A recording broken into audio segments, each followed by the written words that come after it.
Morning all of you. Utkarsh global study centre में आप सभी का स्वागत है। तो आज हम पढ़ेंगे बजट। बजट क्या होता है, बजट का क्या काम होता है, बजट को क्यों पेश किया जाता है, बजट को कौन पेश करता है और बजट क्या है, इसके बारे में हम लोग जानेंगे। टाइप्स ऑफ बजट देखेंगे, फिर अंतरिम बजट के बारे में भी जानेंगे कि यह क्या होता है। तो चलिए शुरू करते हैं बजट। तो सबसे पहले देखेंगे कि बजट क्या है और कहाँ से आया है। बजट शब्द का मतलब क्या है। तो बजट शब्द जो है, बजट एक फ्रेंच शब्द से बना हुआ है, फ्रेंच से बना हुआ है, जिसका जो कि बोगेट शब्द से लिया गया। बजट शब्द फ्रेंच भाषा का है जो कि बोगेट शब्द से लिया गया है और इसका अर्थ होता है चमड़े का थैला। इसका अर्थ चमड़े का थैला।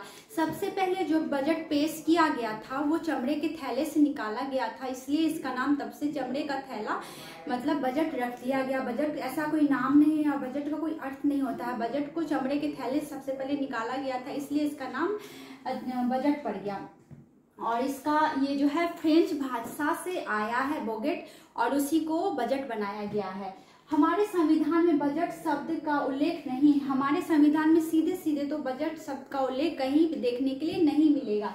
इसकी जगह पर वार्षिक वित्तीय विवरण का उल्लेख मिलता है। इसकी जगह पर क्या मिलता है, हमें वार्षिक वित्तीय विवरण का उल्लेख मिलता है, जो कि अनुच्छेद संविधान के अनुच्छेद 112 में वार्षिक वित्तीय विवरण का विवरण मिलता है, जो कि अनुच्छेद 12 में है और बजट का कहीं उल्लेख नहीं किया गया है। बजट एक सरकार की राजकोषीय नीति फिस्कल पॉलिसी का लेख पत्र है। बजट क्या है, बजट एक सरकार की राजकोषीय नीति फिस्कल पॉलिसी का एक लेख पत्र है, जिसमें बजट में यह तैयार किया जाता है कि पूरे एक वित्तीय वर्ष में किस तरह से और किस मद में धन को व्यय करना है। बजट का यही काम होता है। राष्ट्रपति की सहमति से वित्त मंत्री लोकसभा में वित्तीय वर्ष के लिए बजट प्रस्तुत करता है। राष्ट्रपति की सहमति के बाद फाइनेंस मिनिस्टर वित्त मंत्री एक वित्तीय वर्ष होता है 1 अप्रैल से 31 मार्च। 1 अप्रैल से 31 मार्च के बीच में एक वित्तीय वर्ष में बजट को प्रस्तुत करता है या करती है फाइनेंस मिनिस्टर। और वित्तीय वर्ष 1 अप्रैल से 31 मार्च तक वित्तीय वर्ष होता है और राष्ट्रपति की सहमति जरूरी होती है। उसके बाद ही फाइनेंस मिनिस्टर बिल को पेश करता है, बजट को प्रस्तुत करता है। अब देखेंगे हम लोग मनी बिल क्या होता है। तो मनी बिल संविधान के अनुच्छेद 110 में इसका उल्लेख है। मनी बिल का उल्लेख संविधान के अनुच्छेद 110 में है और इसे लोकसभा में प्रस्तुत किया जाता है। मनी बिल को लोकसभा में प्रस्तुत किया जाता है। लोकसभा का स्पीकर तय करता है कि कोई बिल मनी बिल है या नहीं। तो लोकसभा का स्पीकर तय करता है कि कोई बिल मनी बिल है या नहीं। संचित निधि से धन निकालना, जमा करना, उधार लेना, उधार देना, न्यू टैक्स को लाना या हटाना संबंधित प्रस्ताव वाले विधेयक बिल मनी बिल कहलाते हैं। तो मनी बिल है क्या, तो मनी बिल हम लोग देखेंगे कि मनी बिल के अंतर्गत आता है उधार देना, उधार लेना, न्यू टैक्स को लाना, हटाना संबंधित प्रस्ताव वाले विधेयक जितने भी हैं, जैसे उधार लेना, उधार देना, न्यू टैक्स, ये सारे क्या होते हैं, ये सारे मनी बिल होते हैं जो कि संचित निधि के अंतर्गत आते हैं। संचित निधि क्या है, संचित निधि उसको कहते हैं जिससे हम लोग सरकार को जो भी टैक्सेस आते, रेवेन्यू आते हैं, उसको हम लोग संचित निधि कहते हैं। सरकार को आने वाले रेवेन्यू को हम लोग क्या कहेंगे, संचित निधि कहेंगे। जैसे हमारा डायरेक्ट टैक्स हो गया, इनडायरेक्ट टैक्स हो गया, मतलब जितने भी रेवेन्यू सरकार को आ रही हैं वो सारे क्या होते हैं, संचित निधि के अंतर्गत ही आते हैं। तो हमने समझ लिया कि संचित निधि क्या होता है। संचित निधि कहते हैं हम लोग रेवेन्यू को, सरकार को जो रेवेन्यू आ रही है वही संचित निधि होता है। और संचित निधि से धन जो भी निकलता है उसको कौन तय करता है, उसको जो है धन निकालना, उधार देना, उधार न्यू टैक्स को लाना, हटाना संबंधित प्रस्ताव वाले विधेयक को ही मनी बिल के अंतर्गत कहलाते। मनी बिल के अंतर्गत ये सारे आते हैं। संचित निधि में जितने भी जमा पैसे होते हैं वो सारे मनी बिल के अंतर्गत आते हैं। और मनी बिल का हम लोग वर्णन देखते हैं अनुच्छेद 110 में, और इसे लोकसभा में प्रस्तुत किया जाता है तभी यह पास होता है। तो ये कैसे पास होता है उसको हम लोग देखेंगे। मनी बिल पास कैसे होता है, लोकसभा का स्पीकर पारित करता है बिल को, लोकसभा का स्पीकर पारित करता है राष्ट्रपति के पास, राष्ट्रपति फिर से उसको लोकसभा भेजता है, लोकसभा से वो राज्यसभा आता है, 14 दिन तक राज्यसभा में उसको रोका रखा जा सकता है, लेकिन फिर वो 14 दिन से ज़्यादा उसको रोक के नहीं रख सकती है। ये इसे स्वीकार करे या ना करे इससे कोई फर्क नहीं पड़ता, इसको बिल को आगे बढ़ाना होता है। तो राज्यसभा बिल को फिर लोकसभा के पास भेजती है, लोकसभा बिल को फिर राष्ट्रपति के पास भेजती है और उसको पास करता है राष्ट्रपति। तो मनी बिल इस तरह से बन के तैयार हो जाता है। अब देखेंगे हम लोग फाइनेंस बिल क्या होता है।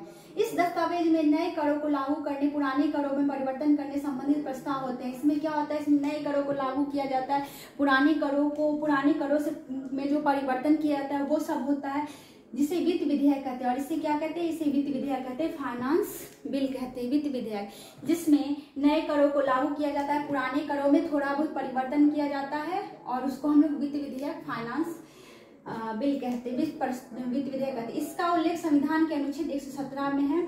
इसका अनुच्छेद कहाँ है, संविधान के अनुच्छेद 117 में फाइनेंस बिल, वित्त विधेयक का उल्लेख है।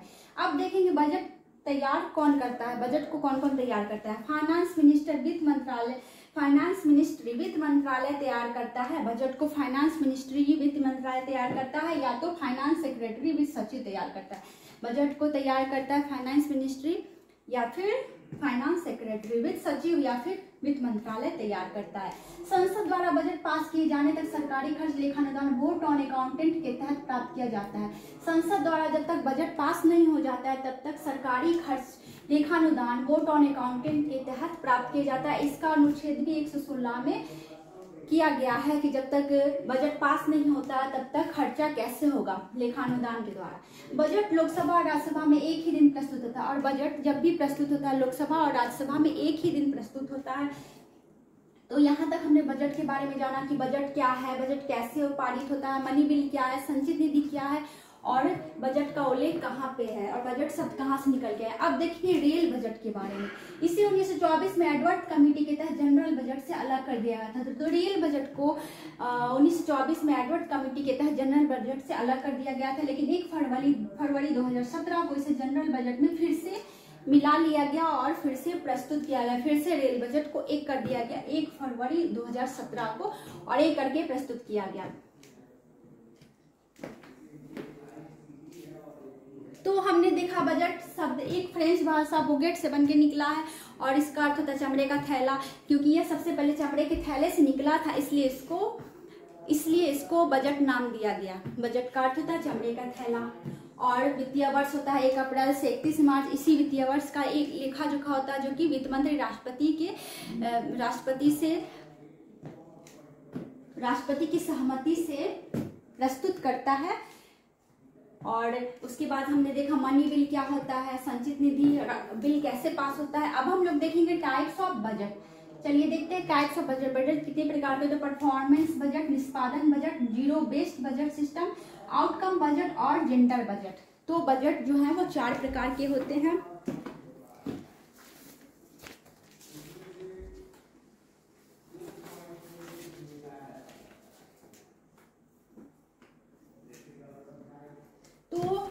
परफॉर्मेंस बजट क्या होता है, परफॉर्मेंस बजट होता है चालू वित्तीय वर्ष के परिणामों को आधार मानकर अगले वर्ष का बजट तैयार किया जाता है। जो चालू वर्ष में जो भी बजट चल रहा है उसको आधार मान करके परफॉर्मेंस बजट तैयार किया जाता है, निष्पादन बजट तैयार किया जाता है। और उसके बाद देखेंगे हम लोग जीरो बेस्ड बजट क्या होता है। इस तरह के बजट में पुराने, ये जो जीरो बेस्ड बजट सिस्टम है, इस तरह के बजट में पुराने वर्षों के व्यय पर, पुराने वर्ष में जो भी खर्चा हुआ है उस पर ध्यान नहीं दिया जाता है और उसको नहीं देखा जाता है और बिल्कुल नया उसको छोड़ के नए बिल को बनाया जाता है, नया बजट बनाया जाता है, वो होता है जीरो बेस्ड बजट। उसके बाद देखेंगे और इस पर प्रणाली को जीरो बेस्ड बजट सिस्टम को सूर्य अस्त बजट भी नाम दिया गया है, क्योंकि इसमें पिछला कुछ भी नहीं देखा जाता है, पिछले वर्ष में कैसे कैसे व्यय हुआ था उसको छोड़ दिया जाता है और नया बजट बनाया जाता है, इसलिए इसको सूर्य अस्त बजट का नाम दिया गया है। जीरो बेस्ड बजट को सूर्य अस्त बजट कहते हैं। आउटकम बजट, अब हम लोग देखेंगे आउटकम बजट क्या होता है।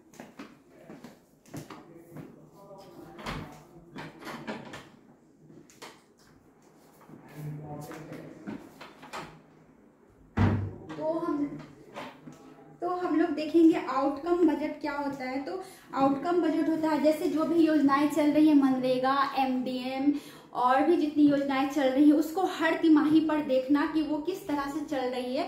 ये सारी योजनाएं जो है आउटकम बजट के अंतर्गत आ जाती हैं।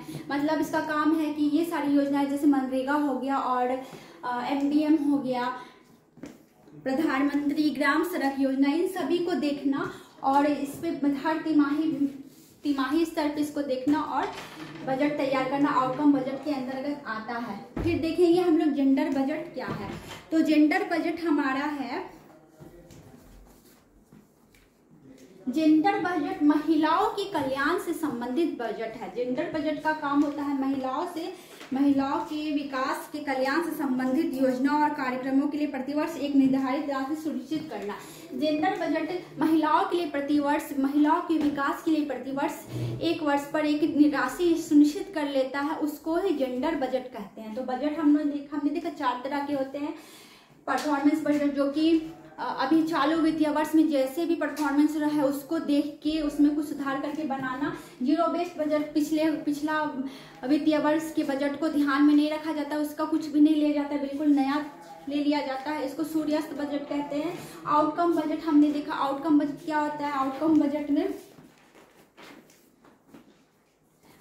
बजट में जितने भी योजनाएं आते हैं जैसे MDM हो गया, मनरेगा हो गया, प्रधानमंत्री ग्राम सड़क योजना हो गया, इन सारी योजनाओं को हर तिमाही पे जांच करना, हर तिमाही पे देखना, ये हो गया हमारा आउटकम बजट। और जेंडर बजट में महिलाओं के लिए एक वित्तीय वर्ष में धन को संचित कर लिया जाता है कि क्या क्या कहाँ पे करना है महिलाओं के विकास के लिए, ये हो गया हमारा जेंडर बजट। तो टाइप्स ऑफ बजट हमने देख लिया और बजट क्या है और बजट का कार्य क्या है, बजट को कैसे किया जाता है। संचित निधि भी हमने देख लिया, मनी बिल भी हमने देख लिया। तो फिर से चलिए एक बार रिवाइज करते हैं बजट को। तो बजट सब फ्रेंच भाषा बोगिट से बना है, इसका अर्थ होता है चमड़े का थैला। हमारे संविधान में बजट का कोई उल्लेख नहीं है। एक चालू वित्तीय वर्ष, एक वार्षिक वित्तीय वर्ष का विवरण है। संविधान के अनुच्छेद 112 में बजट सरकार की एक राजकोषीय नीति, फिस्कल पॉलिसी का हिस्सा होता है, लेख पत्र होता है। राष्ट्रपति की सहमति से वित्त मंत्री लोकसभा में वित्तीय वर्ष के लिए बजट प्रस्तुत करती है। एक वित्तीय वर्ष हमारा 1 अप्रैल से 31 मार्च तक का चलता है।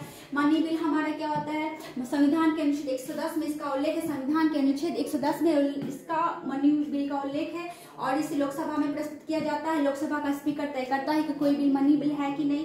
संचित निधि से धन निकालना, जमा करना, उधार देना, उधार लेना, न्यू टैक्स कर लाना या हटाना संबंधित प्रस्ताव वाले विधेयक बिल मनी बिल कहलाते हैं। संचित निधि हमने देखा जो भी रेवेन्यू सरकार को मिलती है वही संचित निधि होती है।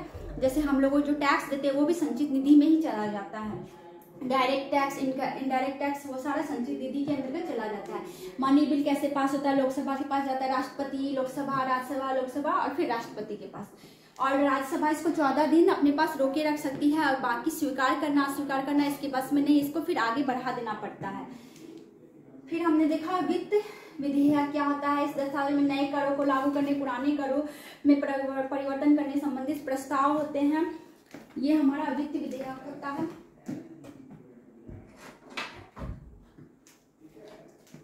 और बजट कौन तैयार करता है, तो फाइनेंस मिनिस्टर या फाइनेंस सेक्रेटरी बजट को तैयार करते हैं। संसद द्वारा बजट पास किए जाने तक सरकारी खर्च लेखानुदान के द्वारा किया जाता है। और रेल बजट को अलग कर दिया गया था साधारण बजट से, लेकिन फिर उसको मिला लिया गया 1 फरवरी 2017 को, इसे जनरल बजट में फिर से शामिल कर लिया गया। टाइप्स ऑफ बजट हमने देखा, performance budget, zero based budget जिसको सूर्यास्त बजट भी कहते हैं, और आउटकम बजट, जेंडर बजट। अब हम लोग देखेंगे अंतरिम बजट क्या है। तो चलिए एक नजर डालते हैं अंतरिम बजट पर।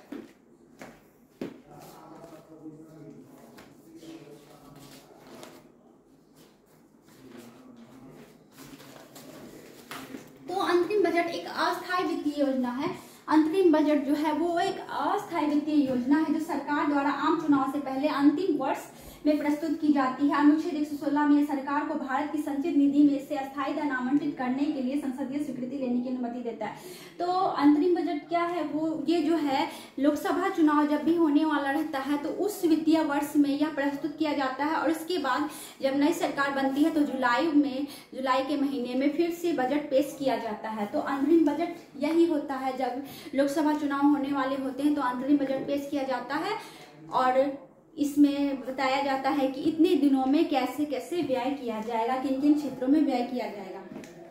इसका उद्देश्य तब तक के लिए वित्तीय निरंतरता सुनिश्चित करना है जब तक कि सरकार चुनाव के बाद पूर्ण केंद्रीय बजट पेश न कर दे। सरकार जब इलेक्शन होता है, इलेक्शन के बाद सरकार चुनकर आती है और उसके बाद जब नई सरकार बनती है तो फिर नया बजट प्रस्तुत होता है, तो उतने टाइम तक के लिए अंतरिम बजट को पेश किया जाता है।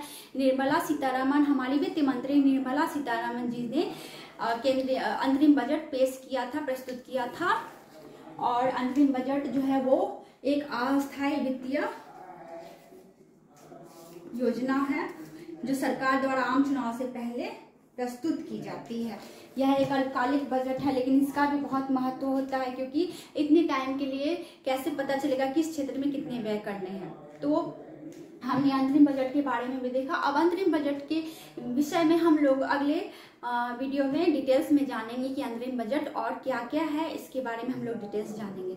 तो बजट हमारा यहीं पे ख़त्म होता है और फिर मिलते हैं अगले वीडियो में नेक्स्ट टॉपिक के साथ। तो उम्मीद करती हूँ आपको ये वीडियो समझ में आया होगा। अगर नहीं समझ में आया तो फिर से एक बार देखिए, 2 बार देखिए, तब अच्छे समझ में आएगा।